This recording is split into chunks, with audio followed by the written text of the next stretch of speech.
ఈ విషయాన్ని కొంతమంది తత్వవేత్తలు కానీ వారు అడిగినప్పుడు వారు ఏం చెప్పారు అంటే, బొగ్గు గనుల్లో లేదంటే ఎటువంటి నిర్ణయాలు తీసుకున్నవారు, ఈ గాడిదలు వారమంతా కూడా బొగ్గు గనుల్లో చీకటిలో పనిచేస్తాయి. చీకటిలో పనిచేసే ఆ కళ్ళు వెలుతురును చూడలేకపోతే, వెలుగును చూడలేకపోతే ఎప్పటికీ ఆ కళ్ళు ఇంకా పని చేయకపోవచ్చు. లేదా వాటి చూపు యొక్క వాటి దృష్టిలో మందం రావచ్చు, దృష్టి మాంద్యం కలగవచ్చు.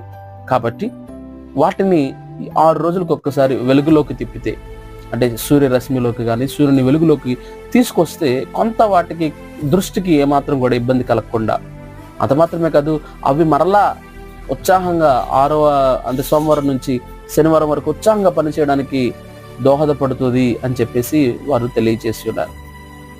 ఈ విషయాన్ని మన ఆధ్యాత్మిక జీవితాలకు ఆపాదించుకుంటే మనం కూడా వారం అంతా ఇష్టానుసారంగా తిరుగుతున్నాం కదా. ఎక్కడెక్కడో లోకంలో చీకట్లోనో పాపట్లో